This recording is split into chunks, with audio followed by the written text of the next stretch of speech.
Boa noite a todos, sejam todos bem-vindos na nossa live da OAB Pinheiros, na Comissão de Direito Empresarial. Hoje nós temos a presença do deputado estadual Ricardo Melão.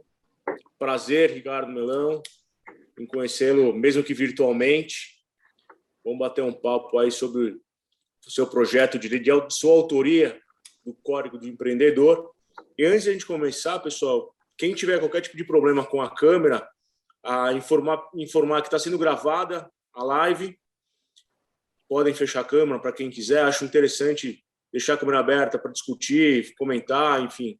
Acho mais interessante para todo mundo, principalmente para o nosso convidado, que se sente mais à vontade para bater um papo do que ficar com as câmeras fechadas. E também informar para vocês que é interessante também vocês curtirem as redes sociais, Facebook, Instagram. E daqui, não sei quanto tempo, sabe quanto tempo, Thiago, vai estar disponível no YouTube a live? Você tem ideia? Não temos previsão ainda. O Rafael Lira, presidente da Comissão de Cultura, juntamente com o Vinícius, eles estão trabalhando para fazer as edições e subir na plataforma, mas a gente não tem ainda estimado o tempo. Bacana. Bom, agradeço a presença de todos, principalmente o nosso presidente, do Paulo, está aqui marcando a sua presença, o Iocói também, o nosso ex-presidente.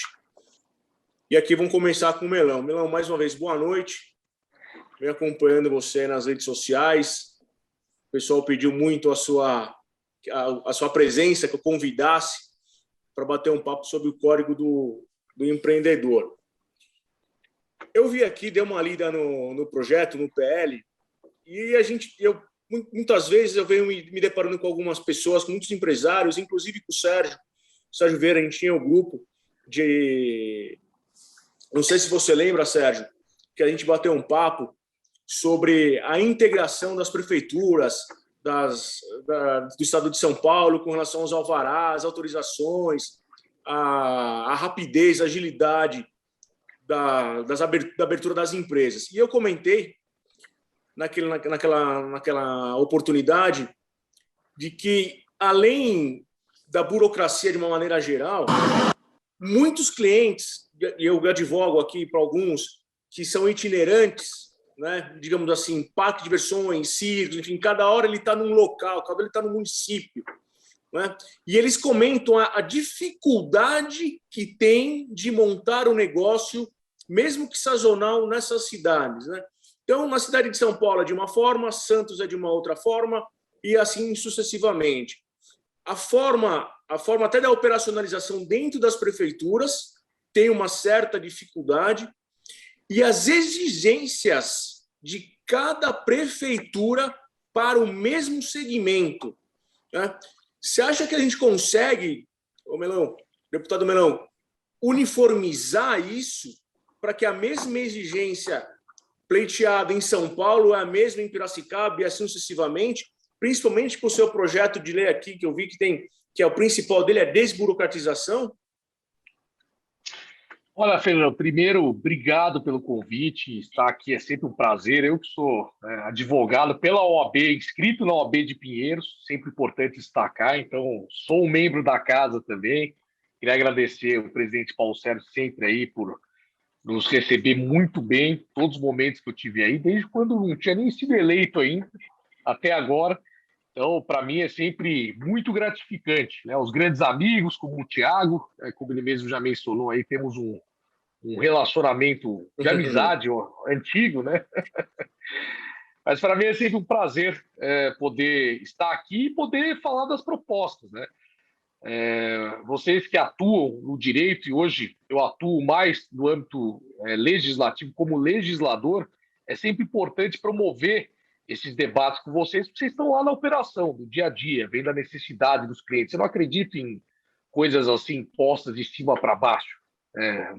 Deputado não é um ser que nasceu iluminado, dotado de um dom de enxergar a sociedade para amanhã virar e falar, olha, entendo que isso deve ser assim, pronto, faça-se a lei, ela é aprovada, depois toda a sociedade é submetida a ela. Eu não, eu sou muito mais da linha, inclusive, dos usos e costumes, né, de um common law, né, sendo bem sincero.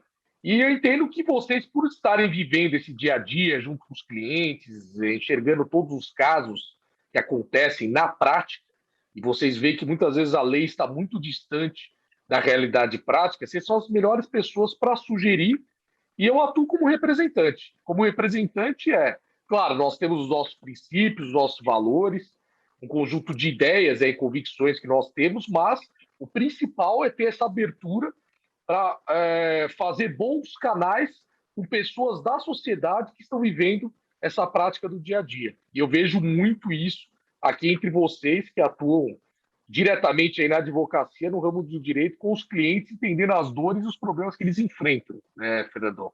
Bom, essa é uma pergunta muito interessante, né? Você fala aí de um tipo muito específico de atividade, né? Quando você tem aí as atividades típicas, e aí vai muito na lei municipal, que aliás é uma prerrogativa que é dada aos municípios, né, de definir como deve se dar o uso do seu espaço, como deve se dar o comércio e os negócios nas suas regiões.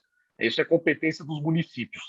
Você cita um caso muito interessante, né, que são pessoas que têm negócios, né, muitas vezes, não sei se diria provisórios, né, mas que, enfim, não ficam ali permanentemente. Né? Você vai fazer um circo, um evento, e ali, imagina só o sofrimento de você, né, para esse tipo de negócio, ter que lidar com uma regra diferente, com todo um pedido e especificações diferentes, sendo que, na verdade, o negócio é o mesmo e, sinceramente, as pessoas que vão frequentar aquele negócio são os mesmos também. Pode ser que você tenha algumas características de acordo com o local, né, para determinados eventos. Quando a gente fala em padronização, eu acho difícil para alguns determinados eventos quando você tem locais assim com características regionais muito claras. Então, não sei, de repente uma cidade ali que zela ali pela preservação ambiental, que tem isso muito caro aos munícipes, você fazer um evento que vá prejudicar, né, que tem algum dano ambiental, enfim. Aí eu entendo que depende muito do locais e as características específicas dos locais. Mas eu entendo que é possível, se a gente pensar num conjunto de regras para eventos assim itinerantes, que possam ser, digamos, que são características em todos os locais. Né? Eu acho que dá, numa parte sim, né, respondendo a sua pergunta, eu acho que uma parte sim dá para pensar em uniformizar, mas tem uma outra parte que aí é muito específica da cidade onde aquele evento vai acontecer. E aí depende muito das características daquela cidade, da própria região. Isso depende muito do espaço ali, né?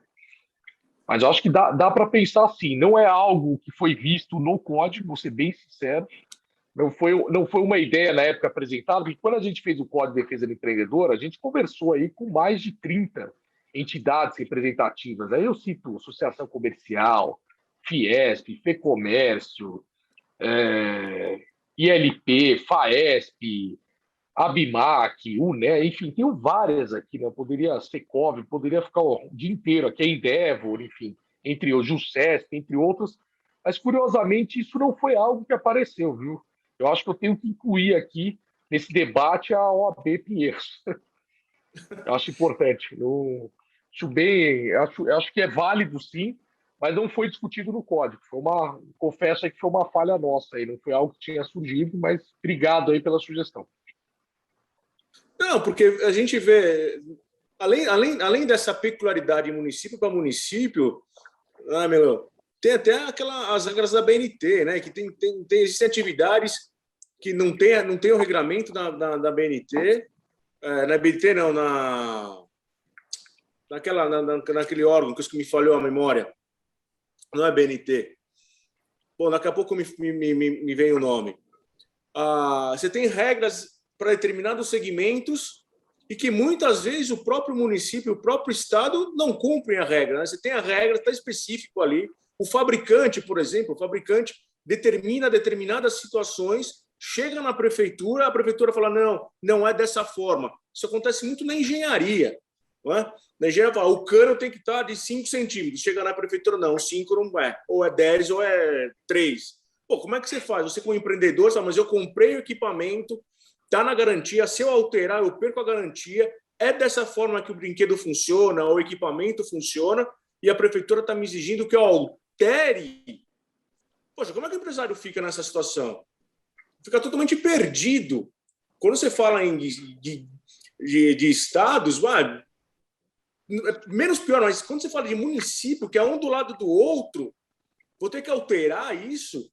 Poxa, acho que a gente poderia fazer regulamentar isso. E a gente saindo um pouco, até a gente foi para casos mais específicos ainda. Você vai comprar uma roupa hoje, o teu número é 45 numa loja, na outra loja você vai comprar o número 45, não é o 45, é o 47. Né? Você fica como consumidor, você fica totalmente perdido nisso. Você vai dar de presente, você liga para o teu camarada e fala: qual que é o teu tamanho? 45. Pô, você vai lá na loja, compra o 45, não, 45 não serve no cara, ou fica grande. Né? Quando tem aí o P, o M e o G, né? Imagina. Tem lojas que só serve o P para mim ou o M. Você sabe, você fica totalmente perdido. Agora você pega um empresário, ele vem aqui, ele monta o circo dele, enfim, o teatro dele itinerante. É uma legislação. Vai para uma comarca contígua, pertinho aí. Muda. Ele tem que alterar todo o equipamento para seguir a regra do município. Ainda mais quando é justificado, né? Você fala, qual que é a diferença, né? Por que aqui tem que ser de um tamanho e outra cidade de outro? Se isso não implica em alguma ameaça devido a uma característica regional, que muitas vezes não é o caso, né? Isso que eu falo, nessas questões eu acho que é legal e importante ter uma padronização.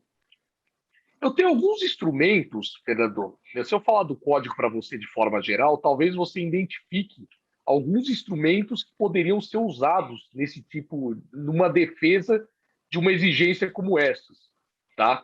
Aí, bom, se alguém quisesse ir com mais alguma pergunta, mas tem uns pontos do código até que eu gostaria de comentar, quando a gente fez os pontos principais, justamente porque o sentido do código, Fernando, todos que estão acompanhando a gente, ele chama Código de Defesa do Empreendedor. Isso veio de uma filosofia. O meu entendimento de sociedade é que uma sociedade que progride é uma sociedade que empreende. Porque quem empreende está prestando um serviço para a sociedade, ou fornecendo um produto que é necessário, vence aquele cujos produtos atendem melhor às necessidades do consumidor daquela sociedade, certo? E quem empreende, né, está gerando emprego, está gerando renda, está gerando desenvolvimento. Então, para mim, né, para a gente pensar em desenvolvimento, inclusive humano, é importante você ter um país, um estado, um município que seja favorável ao empreendedorismo. Não existe progresso, não existe prosperidade sem o empreendedorismo. E o empreendedorismo nas suas várias formas. Aqui, quando a gente fala de empreendedor, é importante, né, dizer que não é apenas o grande empresário. Né? A gente sempre fala empreendedor, as pessoas às vezes remetem ao grande empresário. Aliás, inclusive, esses dias eu estava visitando um bairro da Zona Sul aqui, um bairro que as pessoas em condições mais precárias, e ele estava me contando que você tinha lá vários empreendimentos, né, na comunidade ali. É interessante o espírito empreendedor que existe no brasileiro, só que as pessoas não se reconhecem como empreendedores, né? Eles falam negócios, né? Tenho meu negócio, faço meu negócio e tal. Então você fala empreendedor e não se vê ali, talvez ele imagine que seja um grande empresário. Nós não, a gente pensou em tudo. Quando a gente fez esse código, todos aqueles que querem, né, exercer uma atividade. Uma atividade ali, prestar um serviço, fornecer um produto. Esse é o empreendedor. Então a gente tratou de, olha, hoje, quem é o inimigo do empreendedor? Você tem aí defesas, né? Quando a gente fala em termos de Brasil, você tem legislação para defender os trabalhadores. Então você fala, os empregados, né, os funcionários de uma empresa, de um empreendimento, enfim. Você tem ali a CLT, que protege ele. Você tem o direito do consumidor, que protege o consumidor contra as empresas, né, os empreendedores.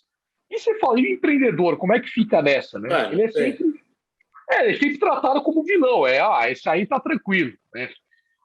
A impressão que tem, esse aí não precisa de nada, esse aí não sofre nada, esse só tem obrigações, né? Não tem direitos, não tem direito nenhum. Quando, na verdade, o empreendedor ele sofre e ele tem, muitas vezes, um grande inimigo que é o Estado, que é o poder público. É como você mencionou aí, Fernando, vários casos que você citou. É o poder público agindo de forma arbitrária, criando regras e burocracias desnecessárias. Então, a gente entendeu que era preciso também criar uma legislação de defesa do empreendedor contra o poder público. Ele é vítima do poder público, né? A gente sabe que muitas vezes acontece, né? Obviamente, o empregado é vítima de uma eventual empresa que comete irregularidades, o próprio consumidor também é vítima. Agora, o empreendedor também é vítima do Estado, né? Então, ele precisa também ter ali seus direitos. Esse foi o sentido do código, por isso que ele chama Código de Defesa do Empreendedor.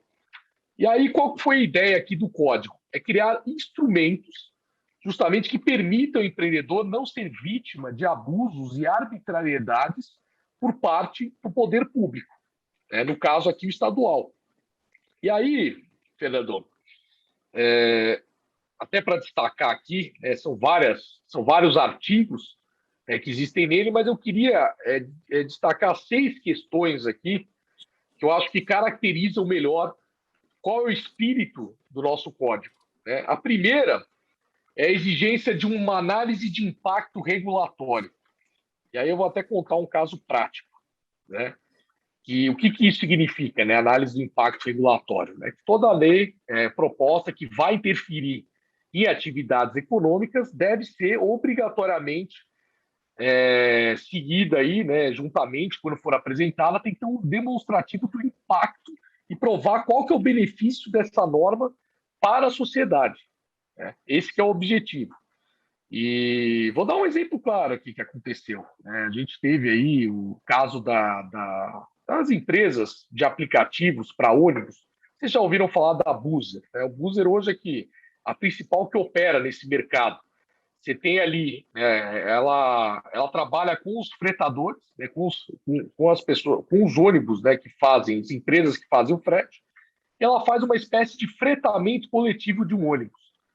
E ele tem uma ferramenta, que é um aplicativo, onde você reúne interessados em fazer uma determinada viagem, junto com empresas que querem fornecer, né, empresas que fretam ônibus, que têm ali um ônibus disponível para fazer essa viagem, e de acordo com a demanda que surge, eles fecham ali a viagem, né, de acordo com o número de interessados e a demanda por aquele local. Só que aí, obviamente, isso começa a mexer com os interesses, né, de outras empresas, né, principalmente que tem concessão aí para fazer viagens intermunicipais e etc. E o pessoal começa a não gostar muito daquela situação. E aí veio aqui, né, a Artesp, né, que é a agência reguladora estadual, que cuida aí dessa questão, né, dos transportes aqui no estado de São Paulo. Já existia um decreto sobre os fretados, que é um decreto, se eu não me engano, de 1989, e eles queriam fazer uma portaria. Uma portaria que, no nosso entendimento, né, a gente viu ali, teve até uma consulta pública, inclusive quiseram fazer a consulta de uma forma muito rápida, e que, no nosso entendimento, visava unicamente prejudicar empresas que prestavam esse tipo de serviço. A gente via ali cláusulas dessa portaria que desnecessárias, né, inclusive que contrariavam regras da própria NTT, determinações da NTT, né, uma delas ali que você tinha que disponibilizar a lista de passageiros com 48 horas de antecedência, né, na NTT um prazo é muito menor. Você vê várias coisas ali, a exigência do circuito fechado, que se você fornecer a viagem de ida, obrigatoriamente você tem que fornecer a de volta daquele local também, mas eram exigências assim que pareciam muito direcionadas a atingir esse tipo de negócio que está surgindo graças à tecnologia. E aí tinha lá a portaria, e aí uma das perguntas que a gente fez, Fernando, era justamente, olha, cadê o estudo de impacto que você tem aqui? Né? Graças a esse tipo de aplicativo que surgiu, você tem diversas empresas que fazem frete hoje que estavam sendo beneficiadas ali, né? Pensa todos os funcionários, motoristas dessas empresas, todo o emprego que era gerado por essas empresas que faziam frete, que não estava sendo considerado nessa proposta, né? Então a gente pediu, né, justamente para evitar esse tipo de norma que sai do dia para a noite, falar, decidir que agora as regras vão ser essas, né? Uma delas até você proibia, olha que coisa, você proibia que a empresa que contratasse um ônibus, né, a empresa que fretasse o ônibus, você proibia ela de colocar o logo da própria empresa. Então imagina, né? Eu não falo nem do caso da Buser ali, para não ter ali o nome da Buser colocado. Obviamente o objetivo devia ser desse ou de qualquer outra empresa que prestar esse tipo de serviço. Mas imagina se você tem aí A OAB resolve fretar um ônibus, né, para transportar uma equipe de advogados, e a OAB Pinheiros queira adesivar ali o ônibus dizendo: OAB, você não poderia colocar, né, o logo, ou um time de futebol que não tem um ônibus próprio e que freta. Então são casos assim que achamos muito estranhos e perguntamos, né? E a análise do impacto regulatório? A lei aqui não exige isso. Não é necessário. Aliás, você tem a Lei de Liberdade Econômica que exige isso para os órgãos federais. Mas, segundo eles, não se aplicava aqui, então isso não era necessário aqui. E diversos projetos, Fernando, que surgem aqui, inclusive na Assembleia. Agora, por exemplo, né, você tem um deputado querendo proibir o PIX, né, suspender aí o uso do PIX, até serem dadas condições que garantem incolumidade física dos clientes, né, que usam PIX. Você tem um outro projeto de um deputado que quis proibir, não, quis obrigar que todo caixa, todo estabelecimento que tem a caixa eletrônica para sacar dinheiro tem um segurança armado. Né? Então são várias regras que surgem assim que não faz o devido estudo de impacto. Você fala, poxa, o caixa eletrônico hoje tem condições, né, para operar, rende o suficiente a ponto de você contratar um segurança armado, você vai acabar inviabilizando o serviço e gerando desemprego até daqueles que estão ali no caso do caixas eletrônicos, por exemplo, né, você tem lotérica, você tem em mercadinhos, você tem lojas de conveniência. Então, se todos precisarem contratar um segurança armado, você vai correr o risco aí de inviabilizar o serviço. Não é que terá ali um segurança necessariamente armado. Você vai inviabilizar o serviço, a empresa que faz os caixas eletrônicos vai quebrar e vai tirar o emprego de um monte de gente aí que presta serviço, por exemplo, de transporte desses valores. Você tem ali o carro que faz o abastecimento desses caixas. Né? Uma vez que fecha a operação, você vai perder esse emprego, você não está gerando outros empregos ali. Então, são casos assim que a gente colocou na lei aqui para o Estado de São Paulo, que se for interferir numa atividade econômica, que seja apresentado esse estudo de impacto. Então, essa foi uma das exigências, justamente para defender o empreendedor, para dizer, vocês estão olhando a situação como um todo, né? Ou não apenas ter uma boa ideia aqui sem pensar no todo. Então, essa foi uma exigência do Código, justamente você ter esse instrumento de defesa, não ter aquelas surpresas de um projeto de lei hoje que surge e desespera aí muitos setores que prestam serviço para a sociedade, porque eles falam, isso aqui é inviável, isso aqui vai me quebrar, vai quebrar toda a cadeia econômica em torno de um determinado serviço. Outra coisa que nós colocamos, Fernando, é um instrumento que não existe e que eu sei que é muito necessário. Aliás, vocês devem ter muitos casos nesse sentido, que é o que nós chamamos, né, de incidente administrativo de documentação desnecessária. O que é isso? Né? É muito comum, quando você vai abrir um negócio numa cidade, e aí é interessante você citar exemplos, né, de municípios, que o cara vai lá e pede, né, o poder público local chega e fala para você, não, olha, eu quero aqui um determinado documento que você é obrigado a apresentar, que muitas vezes não tem nada a ver com o seu negócio em si, né? E você fala, poxa, mas por que eu tenho que apresentar isso? Né? Eu já vi casos aí esdrúxulos, né, de necessidade de tradução juramentada de português para português. São casos assim que você ouve e você fala, mas qual que é a necessidade? Um outro que eu vi, eu acho que foi lá, se não me engano, foi em alguma cidade do litoral, agora não me recordo qual, mas o empreendedor tinha uma loja de presentes e a prefeitura exigiu dele um estudo do impacto da loja na poluição ambiental, uma coisa assim, era uma coisa assim esdrúxula. E ele teve que pagar esse estudo, porque a prefeitura fez essa exigência. Ele pagou lá, acho que R$12 mil para fazer esse estudo. Imagina só, você tem numa lojinha sendo obrigado a apresentar algo, você fala, poxa, qual é o sentido disso para o negócio que eu estou prestando aqui? Então, a gente criou esse incidente administrativo de operação desnecessária, ele é um recurso da esfera administrativa, onde nós obrigamos, né, o poder público, toda vez que tem lá, que o empreendedor se sente lesado pela exigência de uma documentação que é desnecessária à atividade que ele está prestando, ele faça essa defesa, fique suspensa essa exigência, e o poder público, né, ali e aí para algum superior na hierarquia ali, tem que justificar o porquê de um fiscal ou de um órgão específico estar pedindo aquele documento. Né? Ele tem 5 dias, fica suspenso, e o poder público tem que justificar qual é a necessidade do pedido daquele documento para aquele negócio. Aí você já cria uma situação a mais de constrangimento de eventuais órgãos que estejam querendo aí criar dificuldades para vender facilidades. Então é mais um recurso aí que nós colocamos, tentamos colocar nesse código nas mãos do empreendedor para que ele se defenda de eventuais abusos e arbitrariedades do poder público. Deixa eu te fazer uma pergunta, não te interrompendo, mas já te interrompendo. Claro. Existem favor, algumas senão eu vou situações. falando. Vamos tocando bola aí.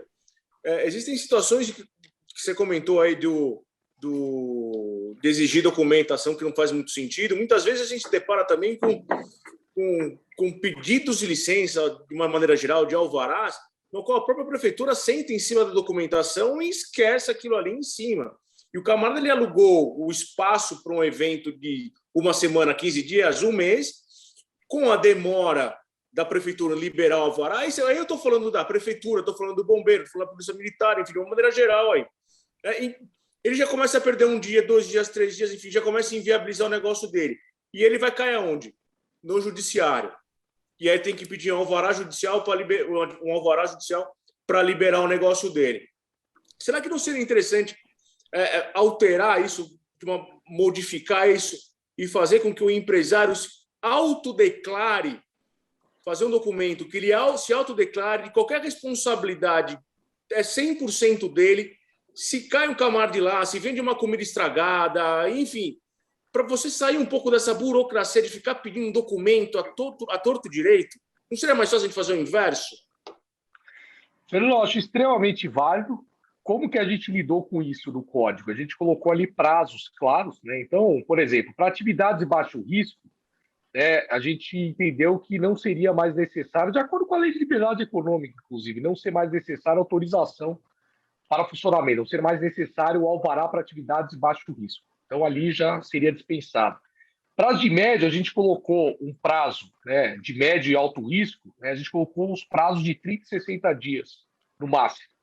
A ideia é justamente essa, evitar que você fique lá eternamente aquele pedido, tramitando ali, ou não tramitando, né, muitas vezes o poder público sentado em cima sem que tenha uma devolutiva. E aí, obviamente, não sendo respondido nesse prazo, ele estaria aí, né, ele poderia iniciar as atividades, né, tendo essa responsabilidade que você mencionou. A gente colocou esse prazo, qual parte? Os prazos eu vi, 30 e 60 dias, né? 30 e 60 dias. 10, 11 e 12 aqui do artigo 4. Exatamente. Você deu uma lida, eu até frisei aqui. Né? Isso, e aí você vai acabar, eventualmente a própria prefeitura vai dizer o que é atividade de risco e atividade média, né? O problema é que cabe a elas definir, né? Então, o problema é isso, né? Se ele começar, depende muito das definições do poder público local. A gente não definiu aqui no código, né? Não fez uma lista aqui, até porque são muitas atividades. Mas não tem nem como definir também, né? É impossível definir. É praticamente impossível. Mas conta com bom senso, né? A gente conta com bom senso nessa questão, né? Mas o projeto é muito interessante, muito bacana. Dê uma lida por cima do projeto. Depois, quem tiver interesse de conhecer mais do projeto, encaminha. O próprio Melão encaminha também. E a ideia é desburocratizar e facilitar, porque também não é somente desburocratizar, né? Desburocratiza e facilitar o próprio empresário. Porque, facilitar o andamento da atividade empresarial. Porque o que a gente vê os absurdos, principalmente em cidades pequenas. Né? Em cidades pequenas que você tem o prefeito, não sei por que cargas d'água ali que trava o processo, não sei se é em vez de agradecer, né?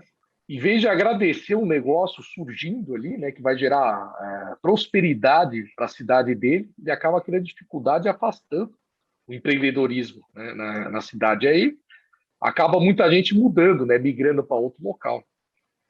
Não, tinha uma legislação municipal em Barueri que proibia parque de diversões na cidade. Qual é o cabimento? Por que não pode ter parque de diversões na cidade de Barueri? Não pode. Aí a justificativa da lei ali era esdrúxula também. Eu tive que entrar com um ADIM no TJ para tentar. Aí descobriram que existia uma outra lei revogando a anterior.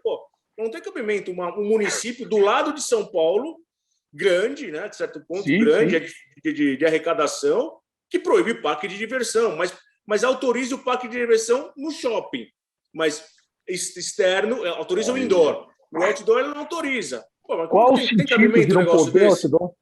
Qual o sentido? Não tem sentido algum. Não tem Pô, sentido algum.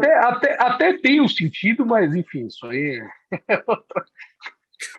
acho que não cabe a nós aqui. Seria leviano fazer uma afirmação, mas Não vou acusar lógico, ninguém, né? exatamente, mas não, sentido lógico não tem nenhum, né?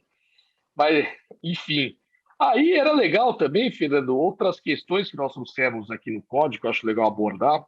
Um é o princípio do Estado orientador, que é para acabar para aquela questão, quando o Estado vai exercer a atividade fiscalizatória pela primeira vez, ter o empreendedor garantido, desde que não encontre ali um ilícito muito claro, né? Então o cara está lá exercendo uma atividade ilícita ou está cometendo um ilícito assim, totalmente evidente, a primeira visita ser orientador, isso é uma garantia do empreendedor. Porque muitas vezes, o que você falou, tem regras e regras que muitas vezes ele desconhece, que nem sabia que existia, e vai lá o fiscal achar pelo em ovo, dizer, olha, o senhor está descumprindo tal regra aqui. É o que você falou, o cano era para ter 10 centímetros. Não, mas aqui tem 5, funciona muito bem com 5. Não, mas a exigência aqui é que tem que ter 10, então está aqui uma multa. Então, o que a gente quis trazer para o código é justamente essa garantia de que, olha, não sendo encontrado nenhum flagrante ilícito, você tem a garantia que a primeira visita será orientativa, para ele dizer, olha, as regras são essas, está aqui, vai ser dado um prazo para você se adequar tal, e até para fazer os questionamentos, se for, né, como disse aqui, casos de exigências necessárias. Né? Então, esse é um princípio, né, a gente quis sedimentar ele na lei para ser uma garantia do empreendedor, para não ficar refém de uma atitude abusiva aí de um fiscal. Você tem a questão que é muito importante da desburocratização, da digitalização, né, que a gente colocou ali uma permissão para você poder arquivar toda a documentação, né, licenças, etc., de maneira digital, né, que é justamente para acabar com aqueles. Parece. Me lembro, eu ia, quando era pequeno, ia numa odontologista que ela tinha tanto diploma na parede, assim, e ficava lá aquela parede cheia de papéis e tal. Hoje você vê ali, né? Se exige tanto documento ali, à vista, às mostras, que me lembra a parede daquela dentista que eu frequentava, né? Então é uma coisa assim, não tem, muitas vezes não tem nem espaço, né? O negócio é tão pequeno que não tem nem espaço na parede para você colocar ali tanta documentação. E não faz sentido hoje que a gente basta um QR Code ali, o fiscal entra, coloca o QR Code, ele acessa todos os documentos. Então a gente colocou ali essa permissão, né, para digitalização dos documentos, porque, como eu falo, com a tecnologia que nós temos hoje, não faz nenhum sentido você ficar enchendo a parede ali de papel, né? Isso é algo que nós colocamos aqui, né? A cláusula também, uma outra que nós colocamos é a não surpresa, né? Que qualquer mudança de lei ou ato normativo que gerar uma nova obrigação para o empreendedor, você tem que estabelecer um período de transição para aplicação. Não dá para simplesmente mudar uma norma da noite para o dia. E a gente sabe que muitas vezes, né, o empreendedor precisa de um tempo para se adaptar. Não pode ser feito do dia para a noite. Não é assim que as coisas funcionam. Isso, infelizmente, era algo que muitas vezes acontece. A lei é aprovada, ninguém entende ali, ninguém tem tempo de fazer a transição e ele passa a ser irregular no dia seguinte. Ele não era Isso. irregular, de repente, passa ali a lei, né? A lei entra, ela é publicada, entra em vigor e a pessoa passa a estar numa situação de irregularidade. Não. Nesse caso aqui, a gente coloca que é necessário um período de transição. Isso é obrigatório, é uma garantia, quando houver mudanças, que o empreendedor tem esse período aí de adaptação, não tenha mais esse elemento surpresa. Né? Então, esses são alguns princípios que nós colocamos aqui, entre outros, viu, Fernando? Possibilidade, por exemplo, de você ser indenizado, né? Acontece muito, né? Até por lucro cessante, isso acontece muito, por exemplo.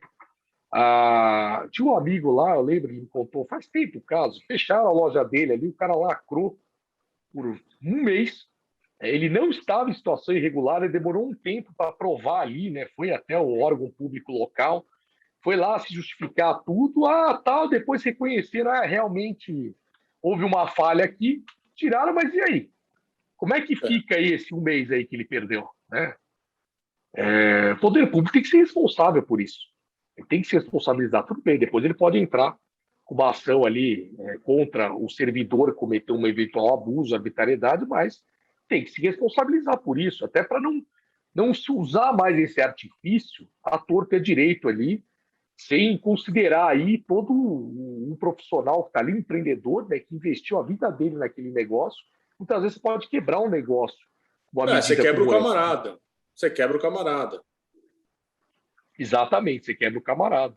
Então a gente evitou também ter, né, que ele possa aí ser devidamente indenizado, porque é um absurdo, né? É um absurdo. Hoje há abusos e arbitrariedades muito grandes aí por parte de vários poderes públicos e não acontece absolutamente nada. Ou seja, para quem age de má fé, né? E a gente acredita que boa parte dos poderes públicos não agem de má fé, mas a gente sabe que muita gente, infelizmente, age, não pode sair impune, né? Está compensando o risco, né? Porque não tem nenhuma punição. É simplesmente, erramos, conseguiu se defender, que bom, abre aí o seu negócio e fica como está, né? Houve um engano, desculpa. Não dá para ser assim, né? A gente precisa criar uma responsabilidade. A gente precisa responsabilizar assim. melhor. Não, bacana, bacana. Sérgio, quer fazer uma pergunta, meu vice-presidente?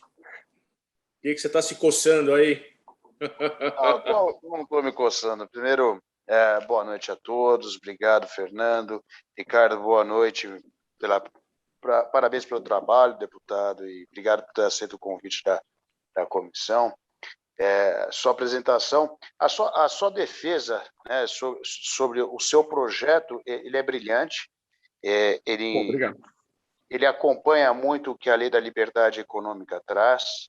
Ele preza, apesar de ele não falar de uma forma clara e objetiva, direta, a boa-fé no empreendedor. Então, linkando um pouco a questão que o Fernando colocou no início, de um caso próprio, específico dele, de um circo que é itinerante, até acompanha um pouco também da origem do candidato do Novo ao governo do Estado de São Paulo, também trabalhava com eventos. Até ia brincar no início antes que ele ia ser a força e a luz que São Paulo talvez precise, né? Ou precisa, não sei. Ele tinha uma empresa de, não sei se tinha ou tem, né? Uma empresa de geradores. Mas essa questão da itinerância, essa questão eles tinham, já venderam. Então tá milionário já. Ele já pode se aposentar, então. Essa questão itinerante, quando a gente pensa em município, a preparação e tudo mais, o Fernando muito bem colocou a questão de um município atua de uma forma e o outro município atua de outra forma. Aí, a princípio, a ideia que ainda não foi sancionado pelo governador, né, do projeto, é fazer com que todo esse impacto burocrático circule de uma forma automática. Mas isso não elimina a necessidade da solicitação. Não teria uma forma, além de se socorrer, olha, conforme porque aí a gente já está falando de briga, né? Nós já estamos falando de que, olha, já tive a impugnação. Mas de colocar mesmo a regulamentação do que são as atividades de baixo risco, apesar que todas têm um certo risco, principalmente para o empresário, aquele rapaz que só faz o negócio lá não se vê como empreendedor, mas fazer um trabalho de que os municípios se prontifiquem no sentido de eles mesmos facilitarem a liberação dos alvarás, nem que venha a ser já com a prática do exercício da atividade, onde você coloca lá que o Estado vai ser orientador, ou seja, ele vai deixar de multar numa primeira infração, salvo casos relevantes, mas isso já ser, de certa forma, trabalhado com os municípios para que isso venha a prevalecer, principalmente em outro ponto que eu vou emendar aqui, que é a questão tributária. Por experiência própria, e já tive contatos tanto aqui no estado de São Paulo como em outros estados, municípios muito pequenos, ou até de médio porte, os prefeitos, os vereadores, eles não visualizam, e aí a gente pode até conversar, incluir uma próxima conversa com o meu xará, Sérgio Vitor, que o município não visualiza que o empresário também é um pagador de impostos, de forma direta e de forma indireta, principalmente quando ele está dando emprego. Se ele está dando emprego, ele está alavancando. Então, a gente está falando em todas as esferas de que todo mundo quer a mesma coisa, que é a arrecadação, que é a geração de emprego. Mas quando você traz isso para a prática, o empresário é o vilão, tanto que ninguém quer se apresentar como empresário. Como mudar isso de fato? E se esse projeto, esse código do empreendedorismo, for sancionado, e está para ser sancionado, se não me falha a minha memória, a última vez que eu olhei. Na verdade, a história é triste aqui, viu, Sérgio? Eu ia até entrar nesse ponto. Ele Então, foi vetado. Vamos lá, então. Não, o que aconteceu? Ele foi vetado pelo governador. Isso foi no ano passado, o que causou muito estranhamento para a gente. Primeiro, a gente fez, né, a gente construiu ele em conjunto com a Secretaria de Desenvolvimento Econômico, com toda a equipe ali, a Patrícia Ellen, que é a secretária, e os seus assessores. Então, nós conversamos com eles, a ideia era justamente alinhar para que não houvesse nenhum motivo para que ele seja vetado, técnico, ou seja lá qual fosse. O que aconteceu? E aqui é importante, isso ficou muito nítido e muito claro, tá? E depois eu até coloco os pontos. E aí eu te falo em que estágio que nós estamos, porque há uma esperança aí, só para não dizer que a história acabou ainda. Nós tivemos aquela discussão polêmica daquele que era, né? Depois se tornou a Lei 17.293, que abordava várias questões e tinha ali aquela autorização para que o governador pudesse aumentar as alíquotas de ICMS que estivesse abaixo de 18% no estado de São Paulo por decreto. Nós batalhamos firmemente contra aquilo e a gente teve o azar, né, para o código, de aquela batalha, né, que a gente conseguiu obstruir aí por 2, 3 semanas o projeto. O governo teve muita dificuldade para aprovar e graças a um trabalho nosso de vários deputados aqui, né, nós que agimos ativamente para barrar o projeto, para impedir esse aumento, essa autorização para aumento, e a gente teve a infelicidade do código ter ido para a mesa do governador bem na época, né, ele foi aprovado um pouco antes, surgiu a discussão desse projeto, e aí, obviamente, de retaliação, eles acabaram vetando. A gente foi, né, acabou, né, toda a discussão do projeto, a gente chegou aí na própria Secretaria da Casa Civil, que cuida desses assuntos, para discutir tecnicamente, né, dizer, olha, nós conversamos com os procuradores, se há mais alguma dúvida técnica aí, ou para um veto parcial, que seja, sempre tem um item ou outro que eles podem entender que há um vício de iniciativa, porque a gente não poderia criar uma obrigação que seria da esfera administrativa, então seria de prerrogativa do governador só propor, mas não, a gente teve essa preocupação de não ter esse tipo de vício, justamente para não ser vetado, como a maioria dos projetos, infelizmente, saindo daqui são vetados. Muitas vezes até por vício de iniciativa. A gente teve esse cuidado, nós consultamos a Procuradoria aqui da Casa, nós conversamos com a Procuradoria da própria Secretaria de Desenvolvimento Econômico. Pode ser que um ponto ou outro, a gente sabe que muitas vezes tem uma dúvida de interpretação, dependendo do técnico que for ali analisar, um ponto ou outro podia até justificar um veto parcial, mas não. Ele fez a justificativa total. Não, quando nós fomos lá visitar para debater isso, no último dia, disseram que ainda não tinha chegado a análise. Quando chegasse, nos avisaria. Nós ficamos esperando a análise, aí eu recebi uma mensagem às 10 e pouco da noite do secretário que estava ali até então, dizendo, veto total, as razões vão ser publicadas amanhã no Diário Oficial, muito obrigado. Aí a gente entendeu claramente como retaliação, até pela justificativa, tá, Sérgio? Porque ele diz ali, olha que interessante, né? Primeiro ele fala o seguinte, né? Ele tem alguns vetos parciais que ele questiona ali, vício de iniciativa, tudo bem. Nós entendemos que não, mas é uma questão muito de interpretação. Enfim, fica ali muito subjetivo. Mas todo o restante do código, né, ele citou que estaria vetando ele, porque já existe uma lei federal, que é a Lei de Liberdade Econômica, e que, por causa disso, não haveria necessidade de uma lei no âmbito estadual, já que eles tinham várias iniciativas de fomento ao empreendedorismo, que não tem nada a ver, o nosso código era de defesa do empreendedor, né? Então, é justamente fomentar o empreendedorismo por criar um ambiente mais seguro para ele, não tinha a ver com incentivos à atividade empreendedor, né? E o próprio caso que eu citei aqui, que envolveu ali a Artesp e as empresas de aplicativo, né, de viagem de ônibus, foi um caso típico que justificava, sim, a aplicação da lei aqui.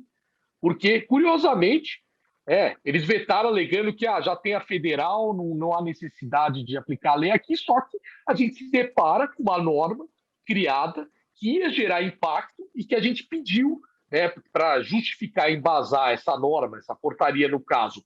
Qual foi a análise que eles fizeram de impacto regulatório? A gente ouviu como resposta que não, que a lei federal só se aplicava aos órgãos federais, não se aplicava aqui à Artesp, que era um órgão estadual. Ou seja, uma incoerência muito grande, né? Foi uma incoerência muito grande. Inclusive, teve um programa na Jovem Pan, que a Renata Barreto, que era uma das jornalistas, perguntou para ele, logo em seguida, quais eram as razões do veto dele ao Código de Defesa do Empreendedor, já que o governo dele seguia essa pauta, né, e a gente sabia, né? Eu falei, pô, achava difícil ele vetar, porque é uma pauta que era simpática, o governo estava no discurso do governo, e ele justificou ali, enfim, claramente ali dá para ver que ele não se inteirou muito do assunto, e ficou por isso mesmo, né? O que está acontecendo agora, tá, Sérgio? Só para dizer que a gente não perdeu as esperanças. Há a possibilidade ainda de derrubada desse veto, né? É preciso que a casa paute, que o presidente paute. Eu e o Sérgio Vitor, que é o deputado, foi coautor comigo desse projeto, nós desenvolvemos ele juntos, né? O Sérgio, que inclusive foi empreendedor, né? Sofreu bastante aí na pele, o seu xará Sérgio. Nós estamos trabalhando agora, né? Conversando com o governo, inclusive amanhã também vou ter uma reunião com o novo secretário da Casa Civil, que foi presidente aqui da Casa, Cauê Macris, para levar essa questão. Eles estão pautando vetos. Essa semana vão pautar alguns vetos, a derrubada, desculpa, vão pautar a derrubada de alguns vetos, e a gente está brigando para que o nosso projeto seja incluído na derrubada desses vetos, para que seja feita aqui a votação na Casa. Então, ainda há essa esperança. Vou conversar amanhã com o secretário da Casa Civil.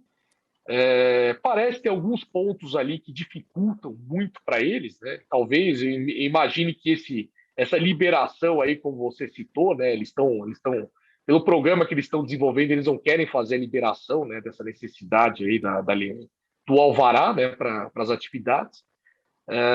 Mas, enfim, chegaram a dizer até que poderiam propor uma nova legislação nesse sentido, junto com a gente, entendendo a realidade do Estado. Então, são esses caminhos que a gente tem. Então, ou a gente pauta a derrubada do veto, estamos lutando para conseguir isso, se derrubar o veto, aí a lei entra em vigência, né? Ou simplesmente construir um novo projeto aí, dessa vez, um diálogo mais harmônico com o governo do Estado. Para que isso não aconteça mais, por uma questão de birra política, que foi o que aconteceu. Isso ficou bem claro. Obrigado, e desculpa a desinformação minha, mas não ocorrendo a derrubada desse veto, ou mesmo que ocorra, não seria o caso de repente, levar isso já para uma esfera federal e tentar melhorar até algumas questões?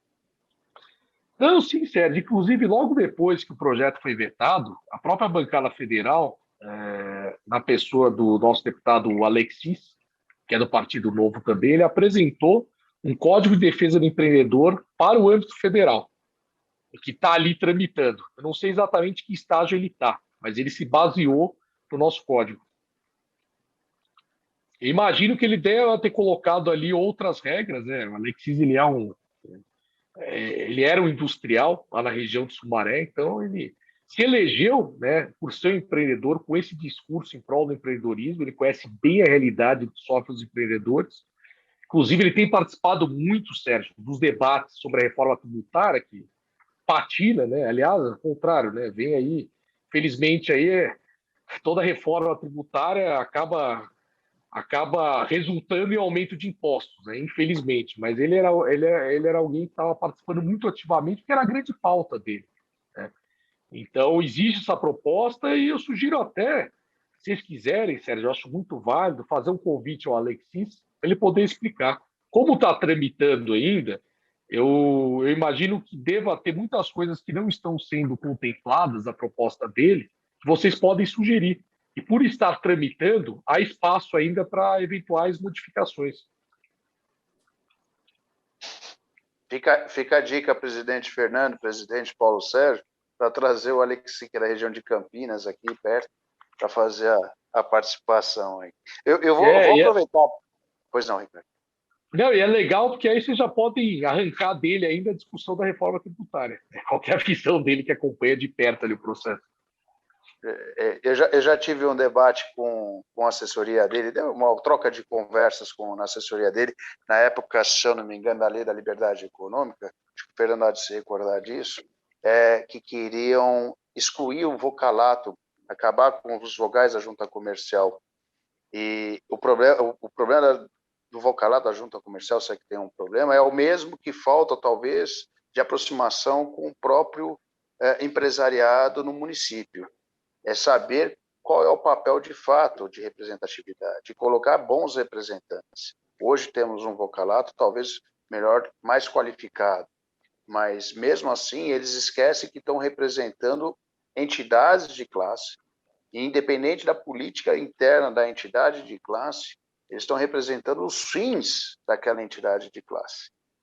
Então é um pouco complexo. E eu vejo isso no município também, quando você fala do empreendedor. Quando você falou que o rapaz de uma região não muito favorecida, num bairro daqui da Zona Sul de São Paulo, não se apresentou como empreendedor.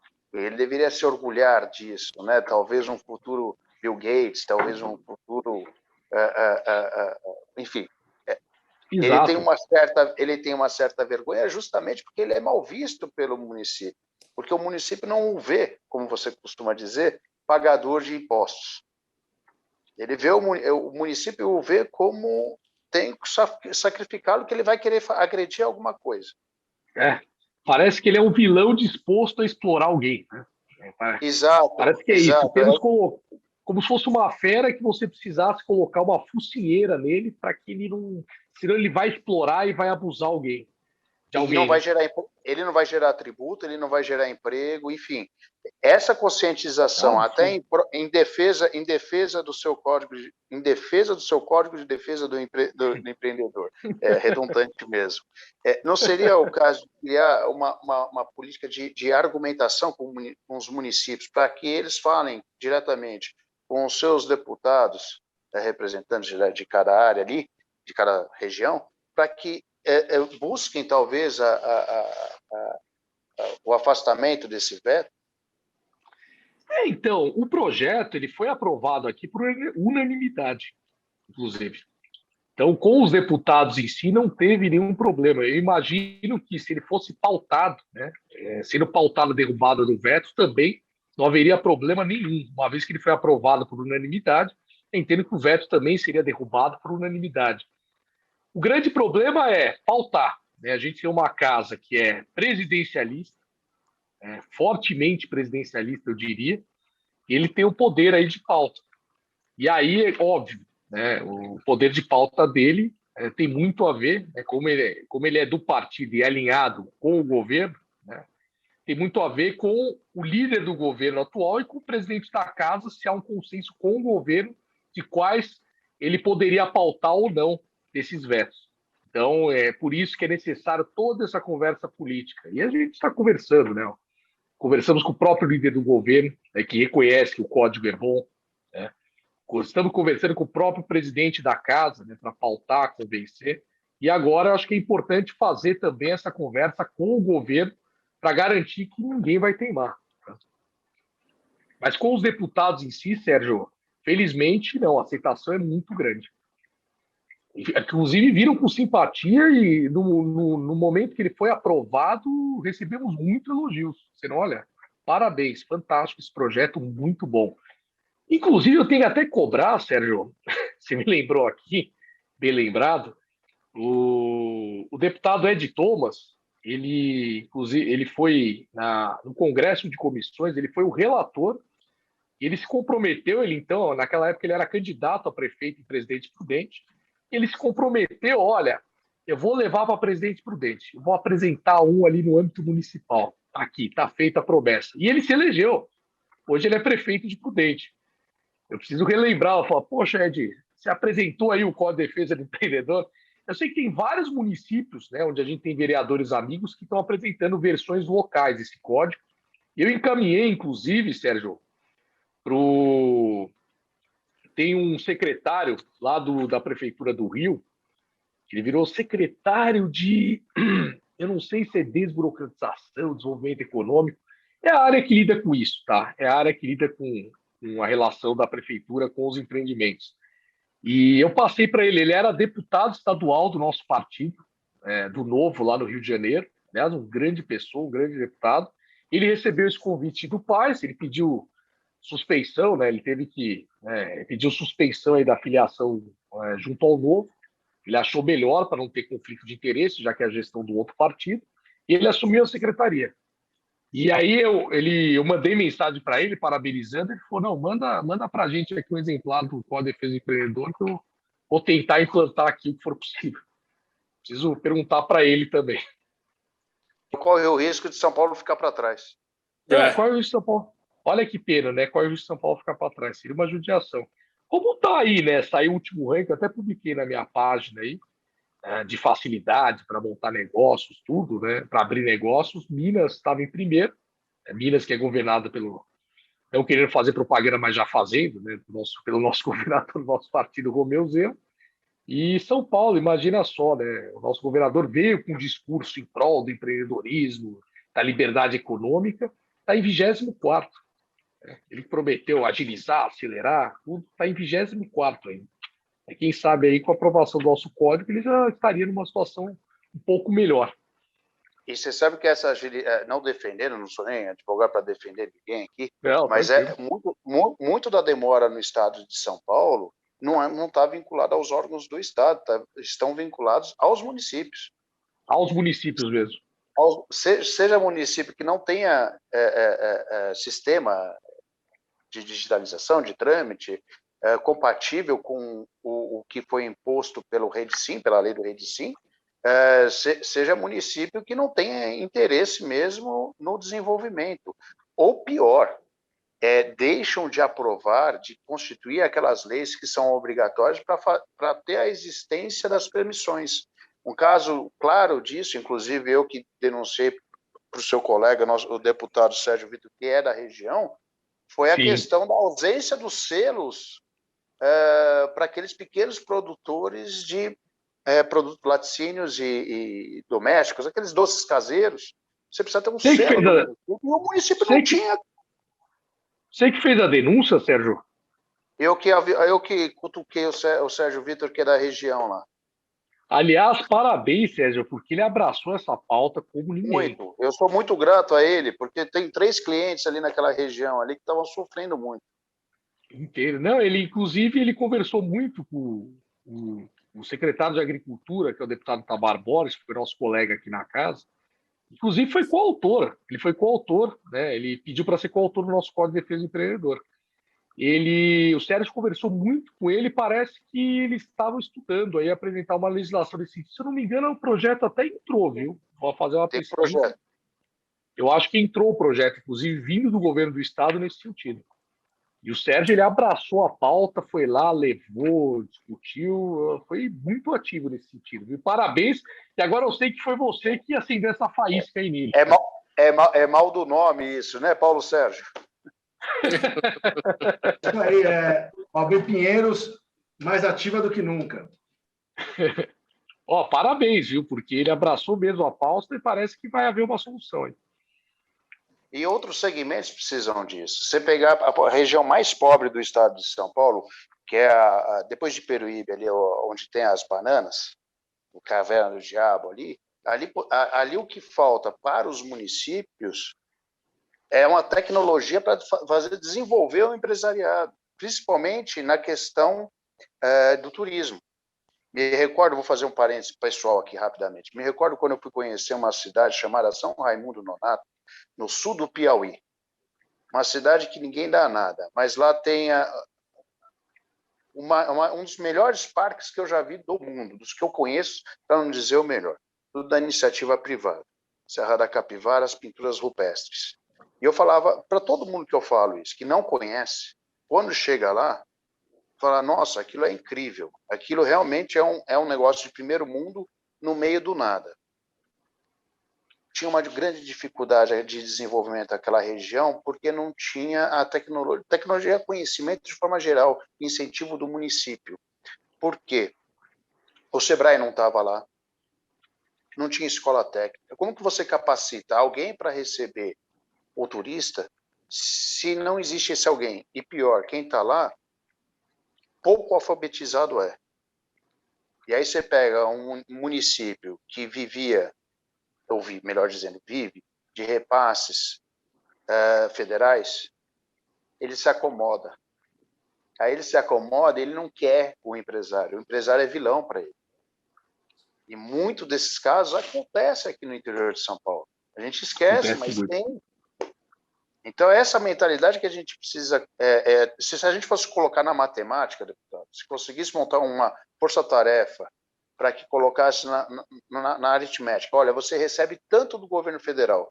Se você incentivar de uma forma desburocrática, rápida, gostei muito daquela não surpresa, né, com regras de não gerarem surpresa, ou seja, aplicação do código, incentivando, você vai ganhar. Você tem um potencial de ganho de tanto. Vai ver que vai aumentar muito a arrecadação do município. De forma direta, porque o empresário vai estar recolhendo o imposto, ele vai estar crescendo, ele vai estar se desenvolvendo, ele vai estar gerando emprego. Gera interesse de ter um Senac, gera interesse de ter um Sebrae, gera interesse em não sei o quê. Eu acho que é mais mostrar para os municípios, até para os candidatos, não é nem necessariamente o prefeito em si, mas para os candidatos, essas possibilidades. Já falei demais, presidente Fernando. Não, foi bem, foi bem. Pessoal, muito bem. Alguém quer fazer alguma pergunta para o deputado?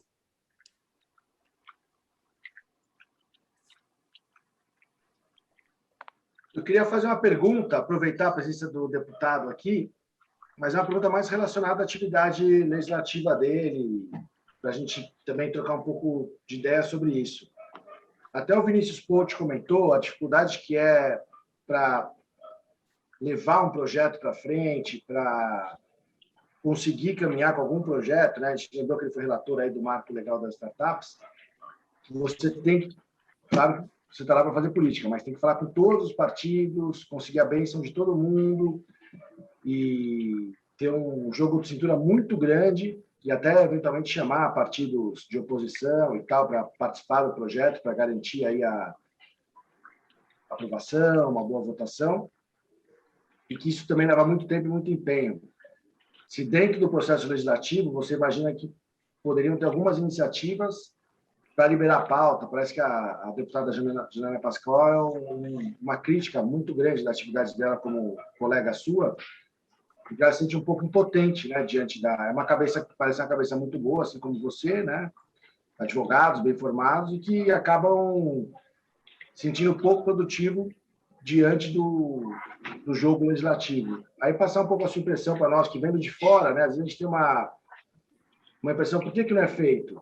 Não é feito porque é muito difícil, a gente tem que ver uma coisa por vez, não dá para você fazer várias coisas ao mesmo tempo por uma absoluta incapacidade profissional mesmo, técnica das nossas casas legislativas. Né?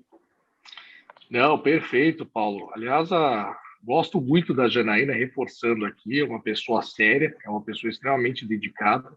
Eu tenho um relacionamento muito bom com ela, de diálogo, de cordialidade, enfim. É uma deputada realmente comprometida. Então, existe muito essa dificuldade, até por uma questão matemática, né? São 94 deputados apresentando aí projetos de lei todos os dias, e olha que tem deputado que gosta, né? Surge um problema na sala dele, é só você ir lá, faz uma reclamação, ele já sai protocolando um projeto de lei. Se você for pegar todos os dias de sessão do ano, você praticamente não tem tempo útil aí para pautar todos os projetos que são apresentados pelos 94 deputados da casa. É muito difícil. A Assembleia, aqui de São Paulo, ela até que desenvolveu, mas isso é muito da prática aqui, tá? Não é algo institucionalizado. Ela desenvolveu uma forma de tentar ser um pouco mais democrática nesse sentido, né? Como existem as sessões ordinárias, que tem ali uma pauta, um trâmite convencional, né, que é por ordem dos projetos, que vão lá, né, passam pelas comissões, ele é apresentado, passa pelas comissões temáticas, né, passa por comissões gerais, como a CCJ, depois passa na Comissão de Finanças, Orçamento e Planejamento, e no meio passa pela comissão temática.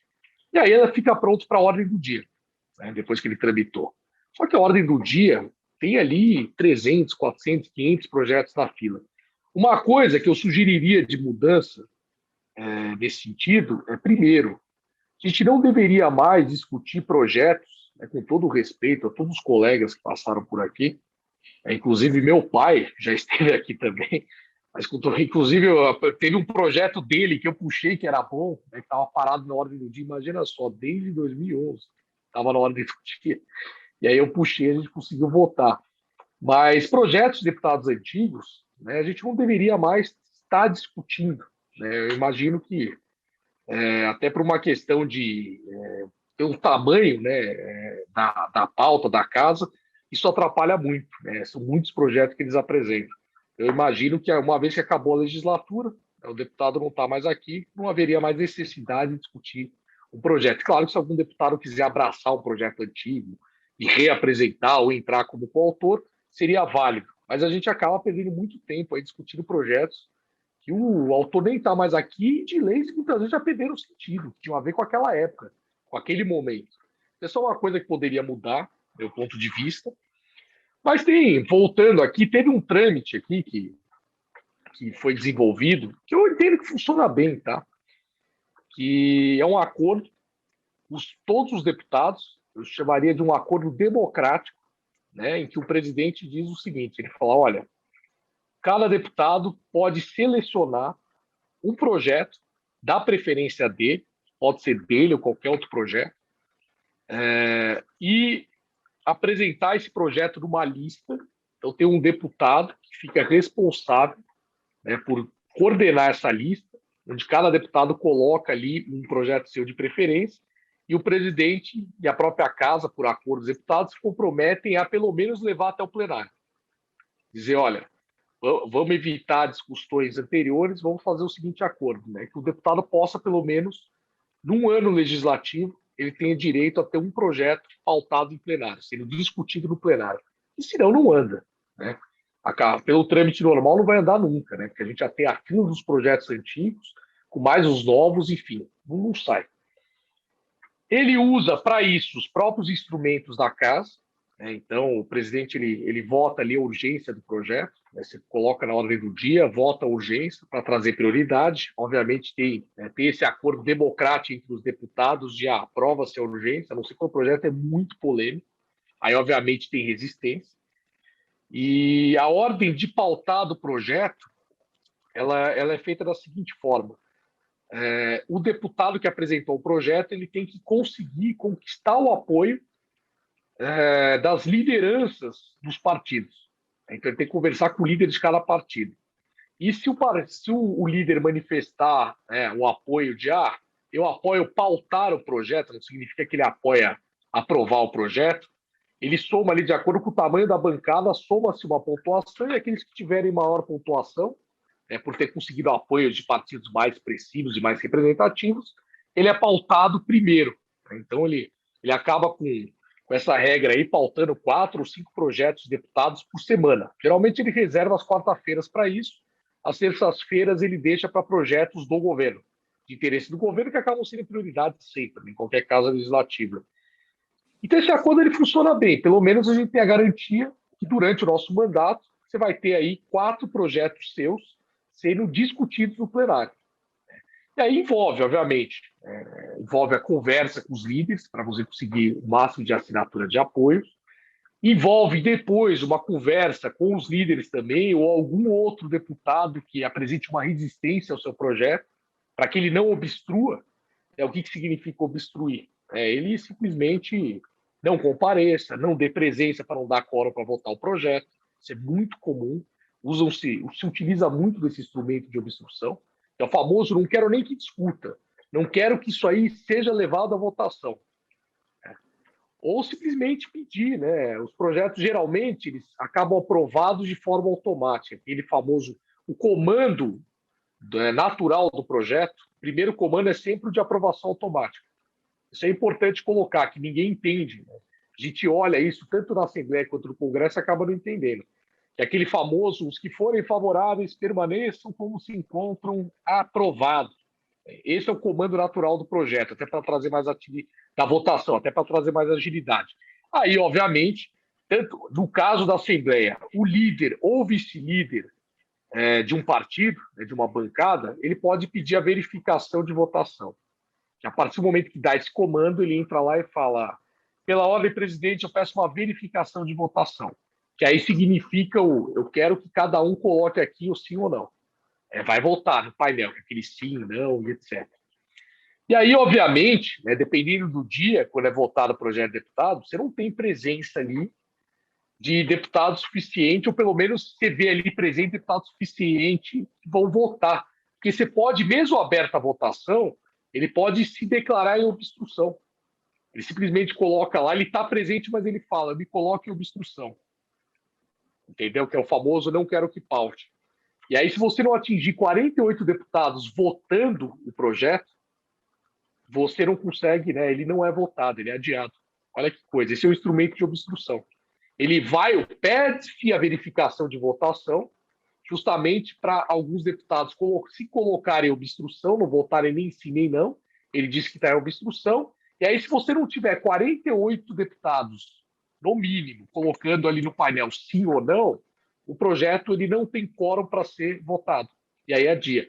Então, isso acaba se tornando, dependendo do dia, que você não tem deputados suficientes presentes ali para votar, infelizmente, é uma realidade, um instrumento de obstrução eterna. Ele vai lá e fala, eu vou obstruir, significa eu vou pedir verificação de votação. E aí isso é óbvio, né? No caso desse código, por exemplo, você tem uma reunião, Paulo, do colégio de líderes. Para que serve a reunião do colégio de líderes? O presidente chega com todos os líderes dos partidos, toda segunda-feira ele é feita, e diz, olha, essa semana eu quero pautar esses projetos. Ele fala, é esse do governo e é esse aqui dos deputados, geralmente, que é os que estão nessa lista que eu te falei, que vão para o trâmite mais rápido. Essa lista é aprovada à urgência.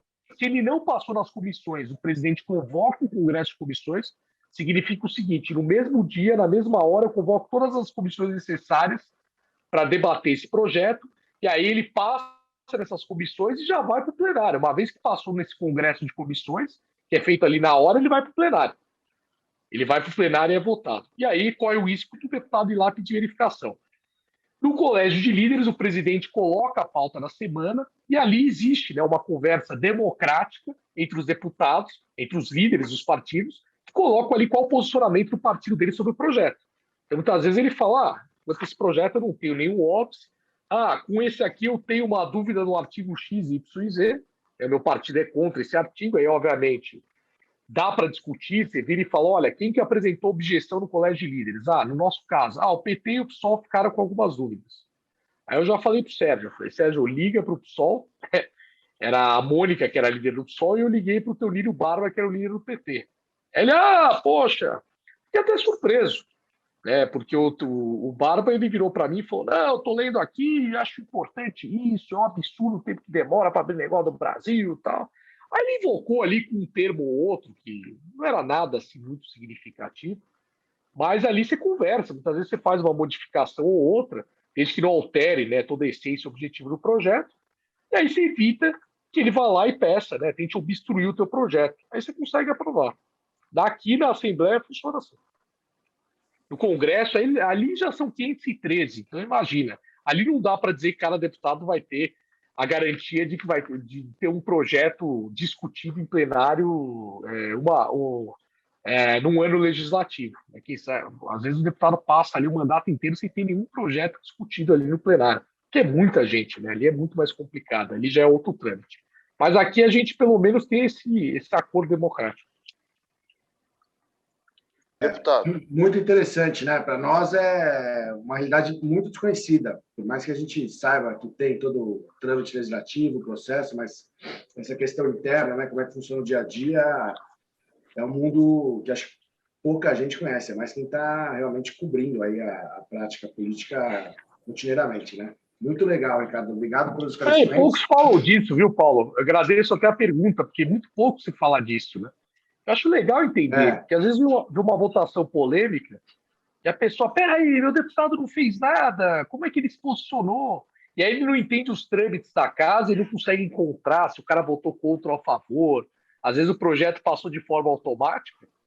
Ele fala, cadê o voto? Ele não acha o painel de votação, porque quando passa assim, é como se o projeto tivesse sido aprovado por unanimidade. Você pode registrar depois o voto contrário. Você pode dizer, olha, registro meu voto contrário. Mas, de todos os efeitos, ele passou. O projeto foi aprovado. E aí a pessoa não encontra ali e fala, pô, você votou contra ou não? Cadê? Não estou vendo o placar. Por desconhecer esses trâmites, geralmente. Você sabe que teve uma polêmica dessa, Paulo, que é legal aqui eu trazer, que eu vi exatamente em Brasília. Eu vi porque eu entendia como funcionava o trâmite, que foi aquele caso lembra da LDO que aprovou, foi agora, né? A LDO que contemplou ali a possibilidade de aumentar o fundão eleitoral. Lembra? Sim. E lá em Brasília tem uma característica diferente. Para você poder pedir verificação de votação, para não ter ser feita essa votação automática, você precisa de 31 deputados. Imagina, 31 deputados falando, não, permaneçam se encontram, não quero. Sabe, peço verificação. Aqui não, é o líder ou o vice-líder, é mais fácil. Lá não, você tem que ter 31 ali. Então o cara levanta a mão ali, você conta 31, presidente, então vai ter votação. Naquele caso da LDO, e aí é terrível para uma bancada, por exemplo, uma do Partido Novo, porque tem pautas. Isso é legal, eu vou dar essa dica para vocês, até para vocês começarem a conferir. Tem pautas ali que o Novo só tem 8 deputados. E aí você tem determinadas pautas que tem deputado que diz o seguinte ali na hora, olha, vou pautar, sei lá, o aumento do nosso salário, que seja. E aí o deputado fala, olha, eu não vou teimar, mas se tiver verificação de votação, eu vou ser obrigado a votar contra porque eu não tenho coragem de botar o sim. Mas se vocês passarem automático, beleza. Ele faz o registro lá, tal, e deixa passar.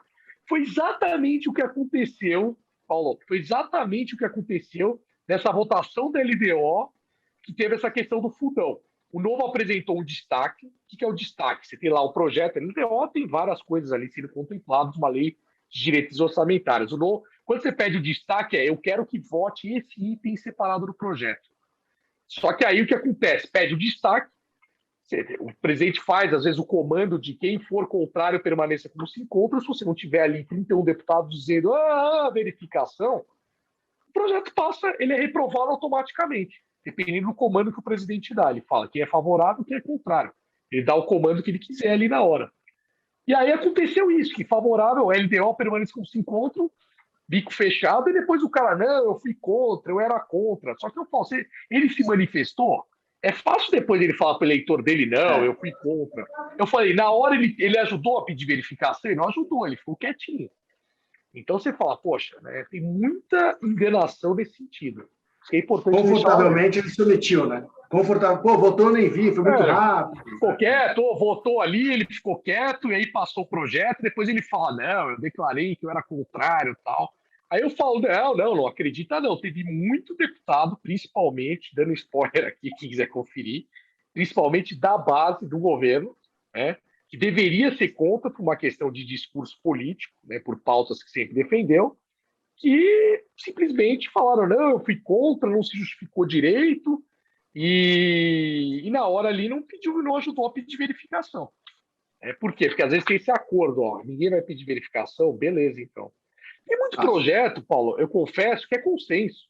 São coisas básicas, assim, que ninguém é contra, sabe? Tem projeto que é básico. Então, até para não demorar, porque demora, todo mundo aperta, demora um tempão. Quem não votou tem que ir no microfone, aí você chama todo mundo, ordem alfabética, aquela coisa toda. Então, às vezes, se tem acordo, voto automático, entendeu? Você traz agilidade no processo. Importante também, né? Deputado, antes que o Fernando tire a minha palavra de vez e que ele resolva ler as perguntas que estão no chat, ainda dentro desse assunto posto pelo presidente Paulo Sérgio, como desburocratizar ou aperfeiçoar essa tramitação interna? O que o Novo está pensando sobre isso? E, rapidamente, já que foi assunto da sua outra vinda presencial aqui na nossa casa, se aquele projeto de revogação de leis passou por esse trâmite também que você comentou. Legal. Boa. Primeiro, qual foi a primeira, Sérgio? Desculpa. A primeira pergunta era... A desburocratização desse trâmite. Né? Tá, não, boa, não, já lembrei. O que acontece? Para fazer isso, você tem que mudar o regimento interno, através de uma proposta de resolução. Existiu uma comissão, no mandato anterior ao nosso, que montaram uma comissão de reforma do regimento interno, até para trazer mais agilidade nesse trâmite. Até acho que o presidente foi o deputado Caruso, se eu não me engano. Foi feita uma proposta, eles fizeram ali uma revisão, só que nunca foi pautado pelo presidente. No início desse mandato, né, obviamente, os deputados novos que chegam, né, nós olhamos e falamos, poxa, que absurdo tal. Ele falou, não, olha, já existe uma comissão que fez um trabalho, vão montar, se vocês quiserem, monta de novo. Eu topo discutir e acatar. Isso era até então o presidente Cauê Macris. Só que aí, né, mantiveram o presidente na comissão, tudo, já tinha aquela proposta feita. Eu até me coloquei à disposição como deputado do Novo para fazer essa discussão, né, na comissão, só que essa comissão não se reuniu, não morreu esse assunto. A grande verdade é que esse assunto acabou morrendo. Parece que agora eles querem trazer um novo projeto de resolução, foi o que eu ouvi. Agora é um outro presidente, é o presidente Calão Piatari. Quando muda a presidência, você tem que fazer essa conversa de novo. E ele quer trazer um projeto de resolução para fazer algumas modificações do regimento. Aí tem que ver se são modificações para melhorar ou para piorar. Tem uma questão aí, Sérgio, que eu lembro que o presidente Etílio Cauê tinha comentado comigo. Ele falou que tem muitos instrumentos que a gente olha como, isso aqui não faz sentido, isso aqui é ridículo, etc. Tal, mas ele falou que a casa acaba não aprovando, até num consenso, porque o que acontece? Muitas vezes são os únicos instrumentos, quando você tem um predomínio de um determinado governo sobre uma casa legislativa, acabam sendo os únicos instrumentos que a oposição consegue usar para exercer alguma força ali, senão vira um cartório aqui, né? O governo manda, carimbo e pronto. Então, até muitas vezes deputados governistas não querem fazer essa mudança porque eles não sabem, né? O que pelo menos eu vi é que eles não sabem o dia de amanhã. Pode ser que entre o governador de outro partido e ele vai querer ter esses instrumentos na mão para poder fazer uso. Então, eu vou te dar um exemplo, assim, que é uma coisa ridícula. Imagina hoje, com toda a digitalização, nas comissões, né, quando o projeto entra, ele tem um relator. Quando ele vai ser pautado para ser discutido e votado na comissão, isso antecede o plenário, né? Qualquer deputado pode pedir vistas, igual a gente vê lá no STF, né? Pode pedir vistas do projeto. Geralmente, o cara faz isso quando o projeto é ruim. Ele fala, nossa, é uma porcaria, alguém reclama, alguém vai lá que está sendo prejudicado, alguma entidade representativa vira e fala, meu Deus, esse projeto é horrível, não pode ser pautado. Então o sujeito vai lá, pega e fala, ele está naquela comissão, ele fala, eu peço vistas desse projeto de lei. No começo eu olhei aquilo, eu falei, mas que coisa ridícula, o cara não leu o projeto, como é que ele veio na comissão, ele não leu o projeto, ele pede vistas, poxa, não está online, por que o projeto vai em papel para ele? Ele fica com o projeto na mão ali para ler, para se informar melhor. Você acha ridículo quando você vê. Depois você entende, você fala, peraí, agora eu entendi. é o instrumento que ele tem para, putz, vou tirar de pauta essa porcaria aqui.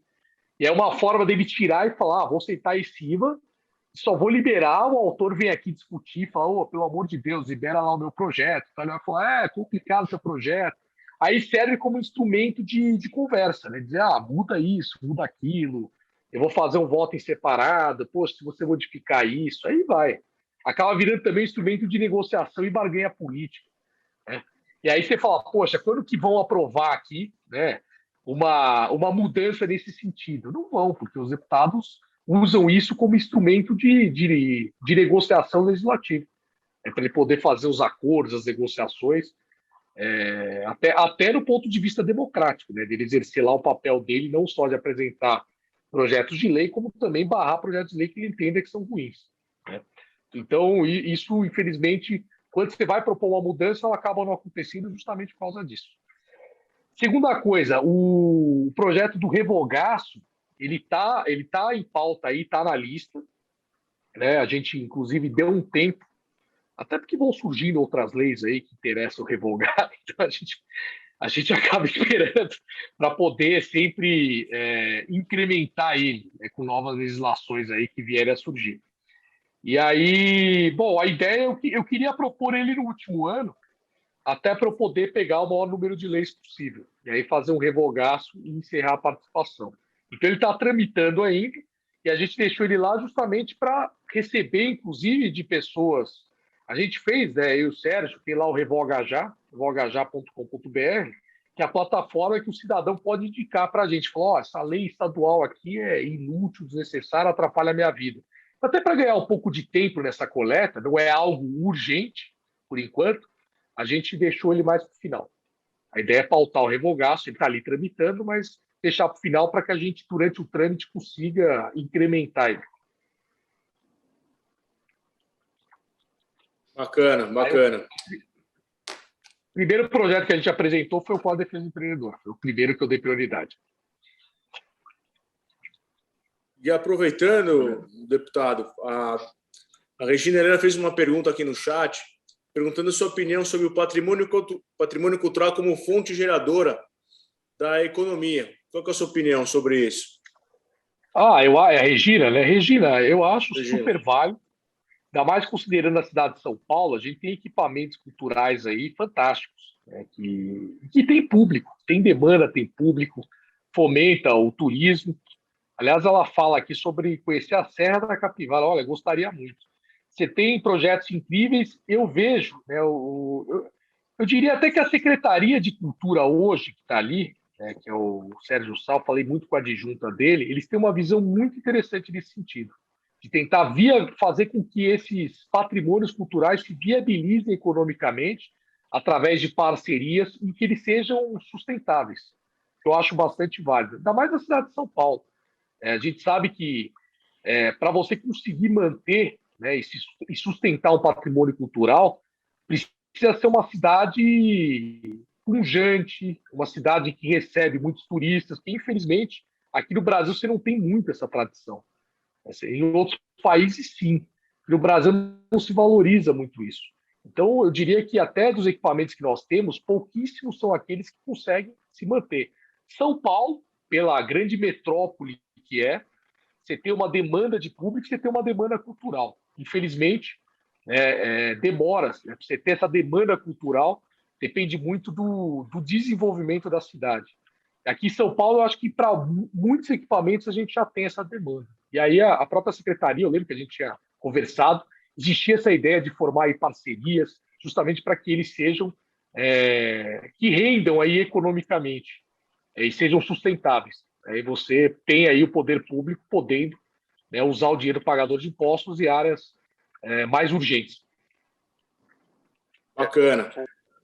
Fernando, precisa do empreendedor, né? Precisa do empreendedor. E sem empreendedor a coisa não flui, não funciona, né? E aí, quando a gente fala em empreendedor, fazendo um paralelo aqui, o Ike Batista lá atrás, cerca de 5, 10 anos, mais ou menos, ele falava, né, que o empreendedor, o empresário, ele é visto, que a gente comentou até agora aqui, e muitas vezes o próprio empresário não pode mostrar nem o que ele tem, né? Porque se ele trabalhou aí 20 horas por dia, conseguiu um patrimônio, quer andar com um relógio bom, um carro bom, ele não pode se apresentar com isso, porque ele é mal visto pela sociedade. Ele já dizia isso lá atrás, sem estar no mérito, se está no escândalo, se não está no escândalo, mas ele já falava isso. E a gente vê isso com uma certa frequência no dia a dia, né? Todo mundo condena o empresário. E aí, além da sociedade condenar, a própria legislação condena o empresário, né? Porque você tem crime trabalhista, crime ambiental, crime contra a defesa do consumidor, tudo é crime, né? O camarada ele fica numa seara de que ele não consegue muito se mexer e correndo o risco de perder todo o seu patrimônio, né? Então, você pega muitos empresários que trabalham 40, 50, 60 anos, a vida inteira, por uma desenvoltura de um governo, dólar, mercado, enfim, o que for, ele perde todo o patrimônio amealhado em anos de atividade por conta do quê? De uma autuação fiscal ou de uma reclamação trabalhista, né? Olha o risco que o empresário corre. E não do risco que eles mencionou que tinha, que é o risco do negócio, de coisas adjacentes. Você mencionou aí, Batista, essa palavra é de Barão de Mauá, hein? Não sabia. Repetida para o Matarazzo. É uma situação bem complicada aqui para o empresário. O que eu comento sempre é o seguinte, né? O empresário, a pessoa para empreender hoje no Brasil, é a pessoa que ela não tem nada, ela tem que ganhar dinheiro com alguma coisa, ela começa a empreender.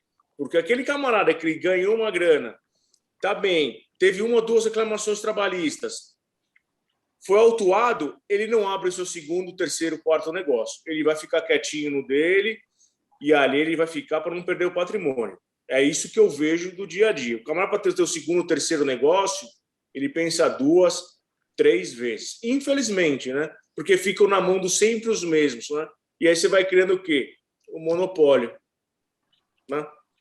Não, é verdade. Aliás, exatamente. Muitas vezes, né, você tem aí excessos de regulamentações que você vai limitando muito o surgimento de novos entrantes, novas empresas naquele mercado. Aí não tem concorrência, você começa a criar um monopólio. Monopólio você cria comodismo, né? Aquela empresa que se apressa aquele serviço do mesmo jeito, ela tem poucos incentivos, né, para evoluir, para melhorar o seu produto. Nada como uma boa concorrência. Por isso que eu sempre defendo o máximo de abertura que a gente conseguir ter, né? Justamente para possibilitar que mais pessoas concorrendo, né? Eu gosto de dizer que o sistema capitalista é um sistema onde as pessoas competem para ver quem serve melhor, porque quem servir melhor o consumidor é quem vai acabar ganhando mais dinheiro, mais recursos. E para isso, como você bem colocou, Fernando, já basta o próprio risco do negócio. A gente sabe o quanto é difícil, né? O empreendedor, ele arrisca uma ideia, pode dar certo, pode não dar. E aí o que você falou, ele gasta ali todo um dinheiro, um patrimônio que ele juntou a vida inteira para arriscar, prestar um serviço, né? Ele tem que identificar uma necessidade ali de uma região, de um determinado mercado. Ele investe, né? Então ele constrói uma estrutura sem saber, né? Investe todo o patrimônio dele sem saber se aquilo vai ter retorno ou não. Ele já tem um risco enorme no próprio negócio. Imagine os riscos todos que ele sofre jurídicos, como você mencionou, seja de uma autuação ou de arbitrariedade do próprio Estado. Ele vai lá, monta a estrutura, começa a investir, vai embargar a obra, né? Falta aí uma determinada licença, você não fez do jeito que nós exigimos aqui, o senhor não se atentou para essa regra aqui, que estava escondida, absurdo, sei lá né? onde. É um absurdo. Eu encaminhei um projeto para o Senado, não sei nem como é que está, encaminhei para o senador Ângelo Coronel, que eu particularmente não acho razoável o empresário perder o patrimônio que ele não adquiriu com atividade empresarial. Para mim não é razoável ele perder o patrimônio que ele recebeu por uma outra atividade, ou recebeu por herança, por doação. Ele perder esse patrimônio. Eu acho que se ele tem que perder, que aí também é uma outra história, né? Se responsabilidade limitada ou não, que na verdade a gente não tem essa tal da responsabilidade limitada, principalmente na Justiça do Trabalho, eu não acho razoável ele perder um patrimônio que ele não recebeu com atividade empresarial. Não tem cabimento. Então você vê pessoas que perdem patrimônio recebido dos pais por meio de sucessão, por doação. Poxa, regime da comunhão universal de bens, que eu acho absurdo. eu sou casado com a minha esposa por regime de comunhão universal de bens. O patrimônio que ela recebeu do meu sogro vai pagar minha dívida. A trabalhista funciona assim, veja, tá pagando, o meu patrimônio do meu sogro está pagando dívida. Olha Não é razoável. Não é razoável um negócio desse. Não é mesmo. Não é razoável.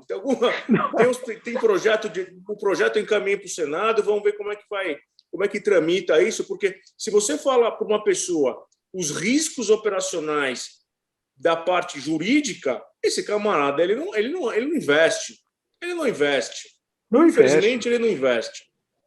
Se você não tem pessoas dispostas a investir, a arriscar, como é que você vai gerar renda? Como é que você vai gerar emprego? E como é que você vai gerar até para a própria sociedade produtos mais baratos? Porque, obviamente, surgindo mais pessoas fornecendo o mesmo produto, a concorrência vai fazer que se busque um ganho de eficiência. Com esse ganho de eficiência, ele vai ficar mais barato para o consumidor, vai se tornar mais acessível também. Você não chega a isso se você não estimula que as pessoas tomem o risco. Já basta o risco do próprio negócio, que, aliás, é bem arriscado, eu diria. É bem arriscado. Pouquíssimos negócios vingam. Se você cria ainda um ambiente jurídico ruim, que gera insegurança nesse sentido, pelo amor de Deus, o cara não vai arriscar mesmo. Ele fala, olha, prefiro ou trabalhar aí, né? Pega o emprego, se der algum problema, ele sai ali com todos os direitos, mas ele nunca vai se arriscar. E se não tem gente arriscando, não tem emprego. É nada contra. Quem prefere essa vida, é uma vida estável, muito mais segura. Não são todos que querem se arriscar. Por isso eu vejo aqueles que assumem a atividade empreendedora como verdadeiros heróis. Verdadeiros heróis. Ele está colocando em risco, como você mesmo disse, muitas vezes um patrimônio que ele juntou a vida inteira. Imagina, então, o patrimônio do outro, né? Como você colocou. Não tem cabimento. Não tem. Tem informação de grupo econômico, pô. Não tem lógica.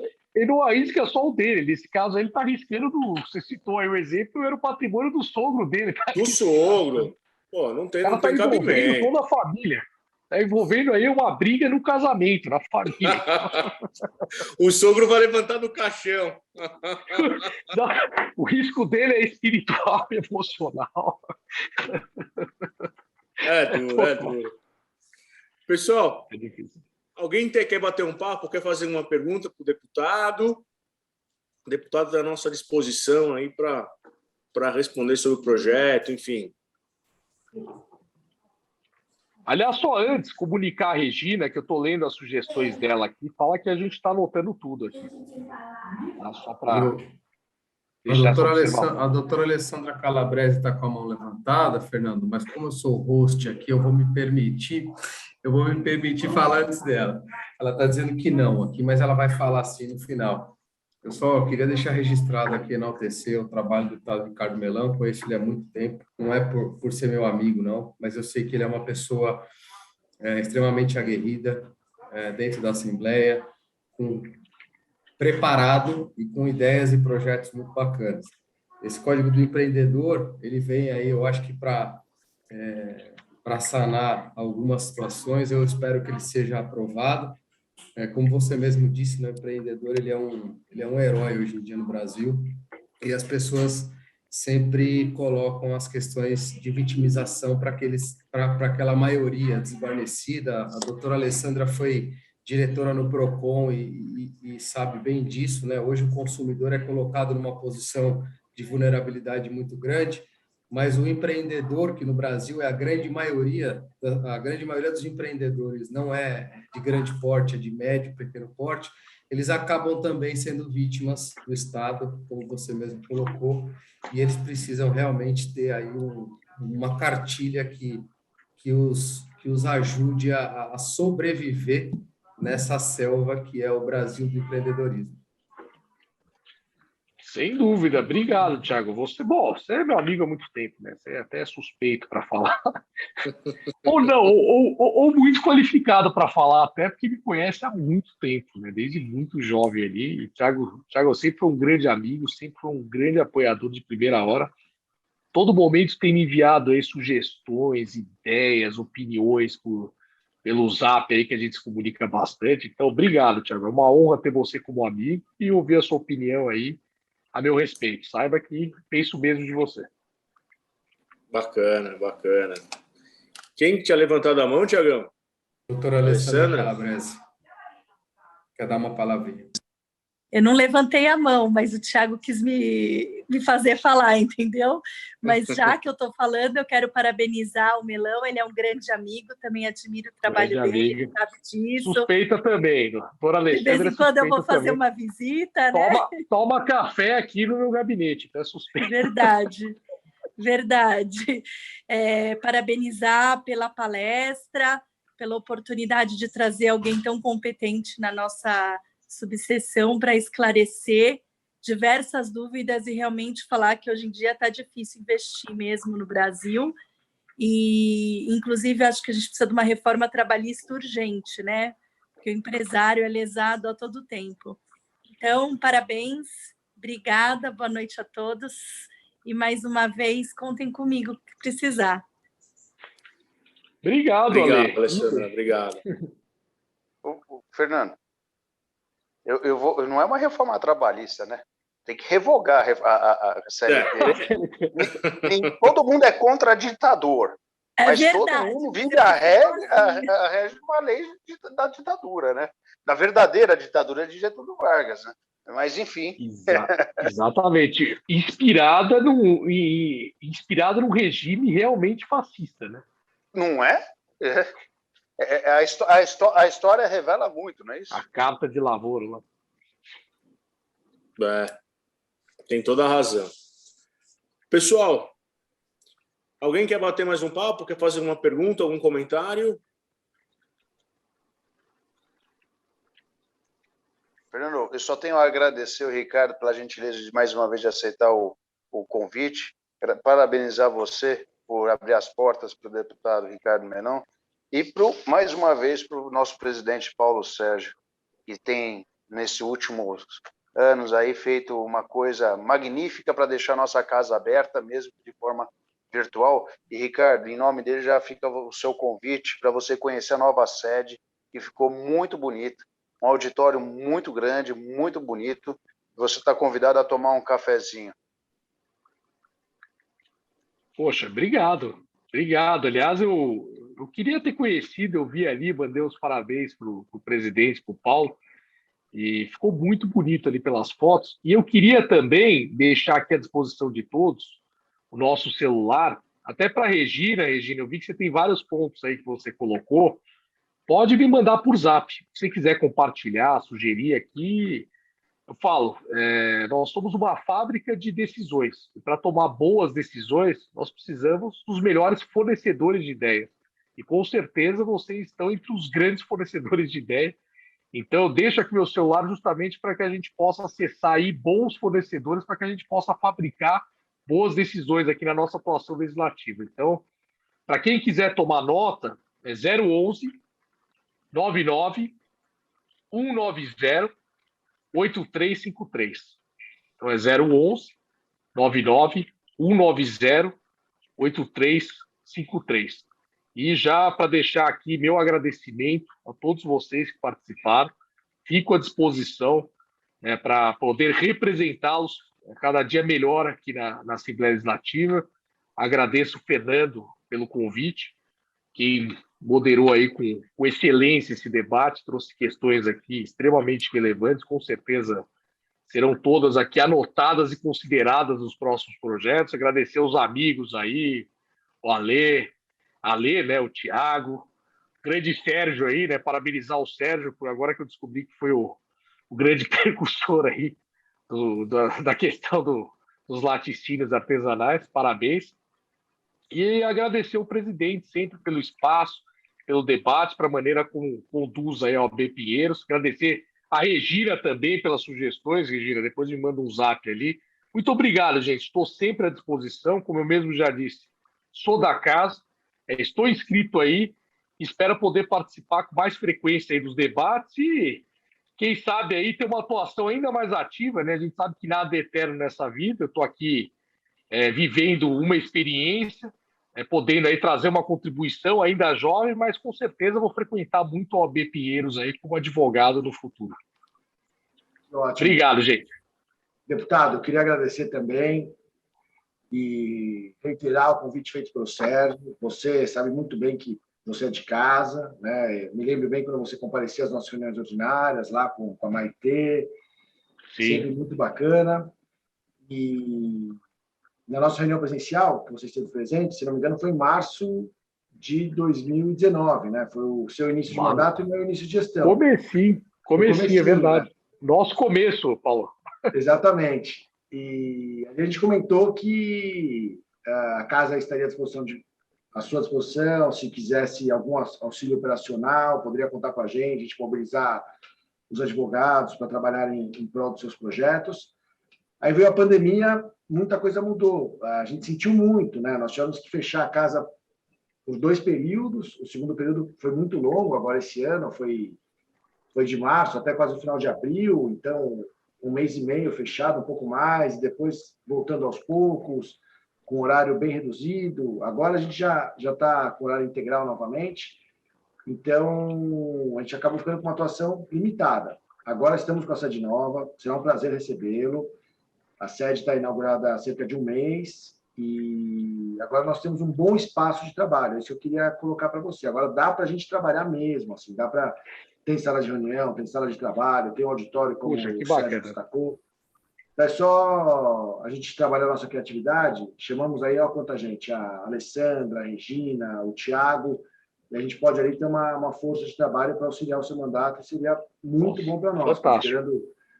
Para excelência de trabalho, ser um advogado de Pinheiros, eu acho que tudo isso é muito importante para nós todos, né? E a gente tem esse debate político intenso em Pinheiros, né? Com o Fernando, com o Tiago, com o Sérgio, com o Pedro Coy, diversos outros nossos colegas aí que têm uma atuação política, né? O Tiago já foi subprefeito, a Alessandra trabalhou na Assembleia Legislativa, representando a OAB, né? Tinha o posto da OAB na Assembleia, a Alessandra era representante. A Alessandra conhece todo mundo aqui.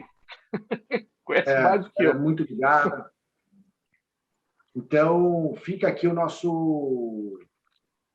reiteração dos convites e a porta realmente aberta para você, Ricardo. Muito obrigado por tudo, obrigado pelo seu carinho com a subseção, pelo seu trabalho.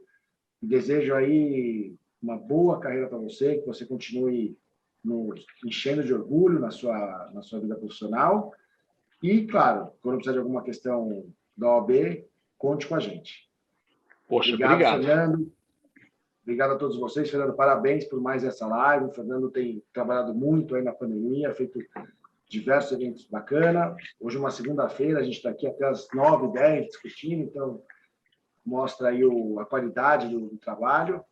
Fica bem aí, Fernando. Um prazer te ver mesmo que virtualmente. Agora eu vou parar de falar, devolvo a palavra ao Fernando para respeitar o horário de todo mundo. Que é isso. Bom, obrigado, Paulo. Obrigado a todo mundo. Obrigado, Ricardo, por comparecer, aceitar o nosso convite. A ideia do código é muito bacana, muito interessante. Vamos torcer para que seja de 2 uma, né? Ou aprovado num segundo momento, ou que seja derrubado o veto, mas que entre em vigor, de uma maneira ou outra, que a gente entre em vigor. Mais uma vez, agradeço. A OAB, novamente, contribuindo com o que o Paulo falou e o que o Sérgio falou, está à sua disposição. Estamos à disposição, além da casa, como advogado e como parceiro, se eventual ideia que você queira, qualquer parecer que você queira da nossa ajuda. A Comissão de Direito Empresarial, né, é empresarial, defende os interesses dos empresários, né? E estão aqui para trocar ideias. Agradeço mais uma vez todo mundo. Bom descanso a todos. E vamos lá, Melão. Um forte abraço. Tchau, pessoal. Valeu. Obrigado, pessoal. Obrigado, Fernando. Valeu. Parabéns. Contem comigo sempre. Fiquem bem. Boa noite. Boa noite. Tchau. Abraço, Melão. Obrigado. Valeu, Thiagão.